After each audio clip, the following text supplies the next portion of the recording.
The scorpions kept coming, thousands upon thousands. Out of the woods a woman appeared, walking fearlessly through the middle of the arachnids. She wore brown robes with gold jewellery glinting around her neck and arms. Her long black hair was cut ancient Egyptian style with a strange crown on top. Then I realised it wasn't a crown. She had a live, super-sized scorpion nesting on her head. Millions of the little nasties swirled around her like she was the centre of their storm. "Circuit," Bast growled. The scorpion goddess, I guessed. Maybe that should have terrified me, but I was already pretty much at my maximum. "Can you take her?" Bast's expression didn't reassure me. "Carter, Sadie," she said, "this is going to get ugly.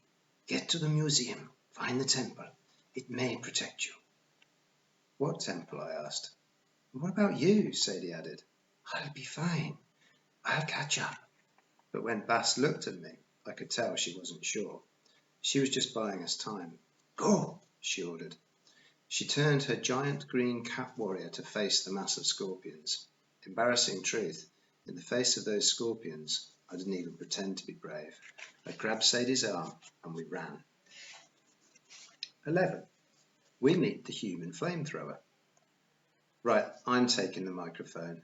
There is no chance Carter would tell this part properly, as it's about Zia. Shut up, Carter, you know it's true. Oh, who is Zia? Sorry, getting ahead of myself. We raced to the entrance of the museum, and I had no idea why, except that a giant glowing catwoman had told us to. Now, you must realise I was already devastated by everything that had happened. First, I'd lost my father. Second, my loving grandparents had kicked me out of the flat. Then I discovered I was apparently blood of the pharaohs, born to a magical family, and all sorts of rubbish that sounded quite impressive, but only brought me loads of trouble. And as soon as I'd found a new home, a mansion with proper breakfast and friendly pets, and quite a nice room for me, by the way, Uncle Amos disappeared. My lovely new crocodile and baboon friends were tossed in a river, and the mansion was set on fire. And if that wasn't enough, my faithful cat Muffin had decided to engage in a hopeless battle with a swarm of scorpions. Do you call it a swarm for scorpions? A herd? A gaggle? Oh, never mind. The point is, I couldn't believe I'd been asked to open a magic doorway when clearly I had no such skill, and now my brother was dragging me away. I felt like an utter failure, and no comments from you, Carter. As I recall, you weren't much help at the time either. "We can't just leave Bast," I shouted. "Look!" Carter kept running, dragging me along, but I could see quite clearly what was happening back at the obelisk. A mass of scorpions had crawled up Bast's glowing green legs and were wriggling into the hologram like it was gelatine. Bast smashed hundreds of them with her feet and fists, but there were simply too many. Soon they were up to her waist, and her ghostly shell began to flicker. Meanwhile, the brown-robed goddess advanced slowly, and I had a feeling she would be worse than any number of scorpions. Carter pulled me through a row of bushes, and I lost sight of Bast. We burst onto Fifth Avenue, which seemed ridiculously normal after the magic battle. We ran down the pavement, shoved through a knot of pedestrians, and climbed the steps of the Met. A banner above the entrance announced some sort of special Christmas event, which I suppose is why the museum was open on a holiday, but I didn't bother reading the details. We pushed straight inside. What did it look like? Well, it was a museum, huge entry hall, lots of columns and so on. I can't claim I spent much time admiring the decor. I do remember it had queues for the ticket windows because we ran right past them. There were also security guards because they yelled at us as we dashed into the exhibits. By luck, we ended up in the Egyptian area, in front of a reconstructed tomb sort of place with narrow corridors. Carter probably could have told you what the structure was supposed to be, but honestly, I didn't care. "Come on," I said. We slipped inside the exhibit, which proved quite enough to lose the security guards, or perhaps they had better things to do than pursue naughty children. When we popped out again, we sneaked around until we were sure we weren't being followed. The Egypt wing wasn't crowded, just a few clumps of old people and a foreign tour group with a guide explaining a sarcophagus in French. "Et voici la momie." Strangely, no one seemed to notice the enormous sword on Carter's back, which surely must have been a security issue, and much more interesting than the exhibits. A few old people did give us odd looks, but I suspect that was because we were dressed in linen pyjamas, drenched in sweat and covered in grass and leaves. My hair was probably a nightmare as well. I found an empty room and pulled Carter aside. The glass cases were full of shapti. A few days earlier, I wouldn't have given them a second thought. Now I kept glancing at the statues, sure they'd come to life any minute and tried to bash me on the head. What now? I asked Carter. Did you see any temple? No. He knitted his eyebrows as if trying hard to remember. I think there's a rebuilt temple down that hall. Or was that in the Brooklyn Museum? Maybe the one in Munich. Sorry, I've been to so many museums with Dad that they all get mixed together. I sighed in exasperation. Poor boy, forced to travel the world, skip school and spend time with Dad while I get a whole 2 days a year with him. Hey, Carter turned on me with surprising force. You get a home, you get friends and a normal life, and don't wake up each morning wondering what country you're in. You don't... The glass case next to us shattered, spraying glass at our feet. Carter looked at me bewildered. Did we just... Like my exploding birthday cake, I grumbled, trying not to let on how startled I was. You needed to control your temper. Me? Alarms began to blare.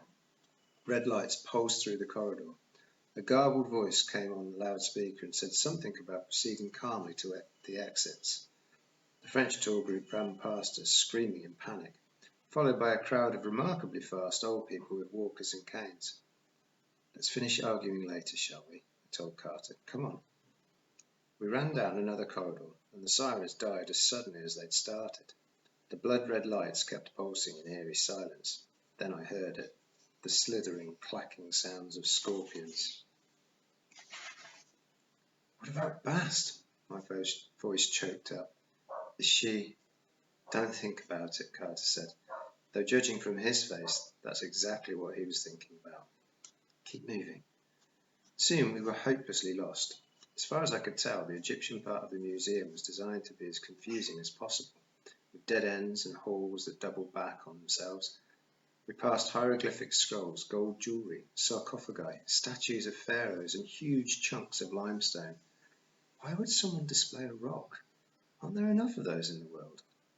We saw no one, but the slithering sounds grew louder no matter which way we ran. Finally, I rounded a corner and smacked straight into someone. I yelped and scrambled backwards, only to stumble into Carter. We both fell on our bums in a most unflattering way. It's a miracle Carter didn't impale himself on his own sword. At first, I didn't recognise the girl standing in front of us, which seemed strange looking back on it. Perhaps she was using some sort of magic aura, or perhaps I just didn't want to believe it was her. She looked a bit taller than me, probably older too, but not by much. Her black hair was trimmed along her jawline and longer in the front so that it swept over her eyes. She had caramel-coloured skin and pretty, vaguely Arab features. Her eyes, lined in black coal, Egyptian style, with a strange amber colour that was either quite beautiful or a bit scary. I couldn't decide which. She had a backpack on her shoulder and wore sandals and loose-fitting linen clothes like ours. She looked as if she were on her way to a martial arts class. God, now that I think of it, we'd probably look the same way. How embarrassing. I slowly began to realise I'd seen her before. She was the girl with the knife from the British Museum. Before I could say anything, Carter sprang to his feet. He moved in front of me and brandished his sword as if trying to protect me. Can you believe the nerve? Get back, he stammered. The girl reached into her sleeve and produced a curved white piece of ivory, an Egyptian wand. She flicked it to one side and Carter's sword flew out of his hands and clattered to the floor. Don't embarrass yourself, the girl said sternly. Where is Amos? Carter looked too stunned to speak. The girl turned towards me. Her golden eyes were both beautiful and scary, I decided, and I didn't like her a bit. Well? She demanded. I didn't see why I needed to tell her a single thing, but an uncomfortable pressure started building in my chest, like a burp trying to get free. I heard myself say, Amos is gone. He left this morning. And the cat's demon? That's my cat, I said. And she's a goddess, not a demon. She saved us from the scorpions. Carter unfroze. He snatched up his sword and pointed it at the girl again. Full credit for persistence, I suppose. Who are you? He demanded. What do you want? My name is Zia Rashid. She tilted her head as if listening. Right on cue, the entire building rumbled. Dust sprinkled from the ceiling, and the slithering sounds of scorpions doubled in volume behind us. And right now, Zia continued, sounding a bit disappointed, I must save your miserable lives. Let's go. I suppose we could have refused, but our choices seemed to be Zia or the scorpions, so we ran after her. She passed a case full of statues and casually tapped the glass with her wand. Tiny granite pharaohs and limestone gods stirred at her command. They hopped off their pedestals and crashed through the glass. Some wielded weapons, others simply cracked their stone knuckles. They let us pass, but stared down the corridor behind us as if waiting for the enemy. Hurry, Zia told us. These will only buy us time, I guess. Yes, we've heard that before. You talk too much, Zia said without stopping. I was about to make a withering retort. Honestly, I would have put her in her place quite properly, but just then we emerged into an enormous room and my voice abandoned me. Whoa, Carter said. I couldn't help agreeing with him. The place was extremely whoa. The room was the size of a football stadium. One wall was made completely of glass and looked out on the park. In the middle of the room, on a raised platform, an ancient building had been reconstructed. There was a freestanding stone gateway about 8 meters tall, and behind that an open courtyard and square structure made of uneven sandstone. Blocks carved all over on the outside with images of gods and pharaohs and hieroglyphs. Flanking the building's entrance were 2 columns bathed in eerie light. An Egyptian temple, I guessed. The Temple of Dendir, Zia said. Actually, it was built by the Romans. When they occupied Egypt, Carter said, like this was delightful information. Augustus commissioned it. Yes, Zia said. Fascinating, I murmured. Would you two like to be left alone with the history textbook? Zia scowled at me. At any rate, the temple was dedicated to Isis, so it will have enough power to open a gate. To summon more gods? I asked. Zia's eyes flashed angrily. Accuse me of that again, and I will cut out your tongue. I meant a gateway to get you out of here. I felt completely lost, but I was getting used to that. We followed Zia up the steps and through the temple's stone gateway. The courtyard was empty, abandoned by the fleeing museum visitors, which made it feel quite creepy. Giant carvings of gods stared down at me. Hieroglyphic inscriptions were everywhere, and I was afraid that if I concentrated too hard, I might be able to read them. Zia stopped at the front steps of the temple. She held up her wand and wrote in the air. A familiar hieroglyph burned between the columns. Open. The same symbol Dad had used at the Rosetta Stone. I waited for something to blow up, but the hieroglyph simply faded. Zia opened her backpack. We'll make our stand here until the gate can be opened. Why not just open it now? Carter asked. Portals can only appear at auspicious moments, Zia said. Sunrise, sunset, midnight, eclipses, astrological alignments, the exact time of a god's birth. Oh, come on, I said. How can you possibly know all that? It takes years to memorize the complete calendar, Zia said. But the next auspicious moment is easy, high noon, 10.5 minutes from now. She didn't check her watch. I wondered how she knew the time so precisely, but I decided it wasn't the most important question. Why should we trust you? I asked. As I recall, at the British Museum, you wanted to gut us with a knife. That would have been simpler, Zia sighed. Unfortunately, my superiors think you might be innocent, so for now, I can't kill you. But I also can't allow you to fall into the hands of the Red Lord, and so you can trust me. Well, I'm convinced, I said. I feel all warm and fuzzy inside. Zia reached in her bag and took out 4 little statues, animal-headed men, each about 5 centimeters tall. She handed them to me.